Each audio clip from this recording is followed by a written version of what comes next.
difference between an identity group? Why is that so important rather than like an accountability group? That's an excellent distinction. Let me throw out two little things first, and then I'll get back to that particular question. The first is the brain is configured in such a way as it cannot see its own identity. So the foolish thing about Western culture is you just leave people to discover who they really are. You're talking about using your brain to see something it can't see. The brain is configured in such a way that we see our identity by how other people look at us. So the only question then is, are they seeing us correctly or are they seeing us distortedly?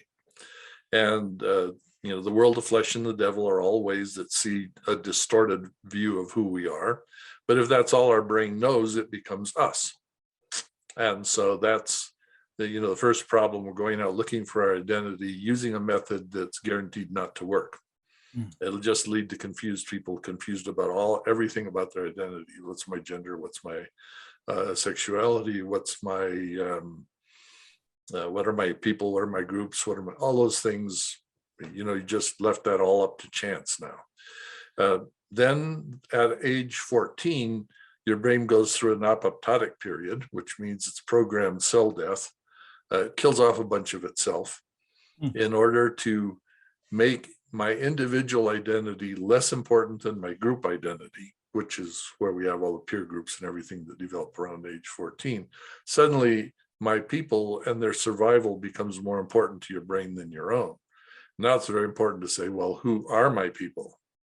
And so since the number one thing that comes out of an accountability group is I'm keeping an eye on you and how well you're doing.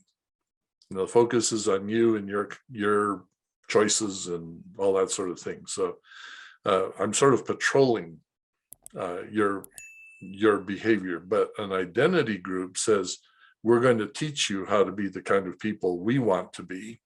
And it really works with the strongest system in the brain from 14 age on. It's like, who are my people and how do I become like them? What do they see in me that has yet to grow? And that's the wonderful thing about who God's created us to be. Most of what he has in mind hasn't had a chance to grow because no one's seen it.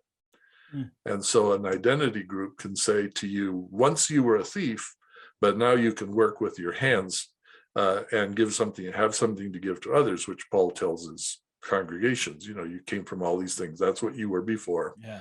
That's not who you really are intended to be. 100, 200 years from now, you won't be that. We see that and will help you to grow. And so an identity group puts into words the things that you would have never imagined were true about you, and which accountability can't do. So that's why the identity then becomes infinitely more important, because accountability fails, really, because it's more about rule keeping than anything else, rather than the understanding of who one is.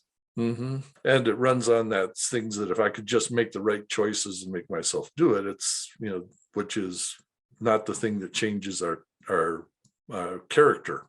It's, again, we're going back to our identity is formed by the people we love.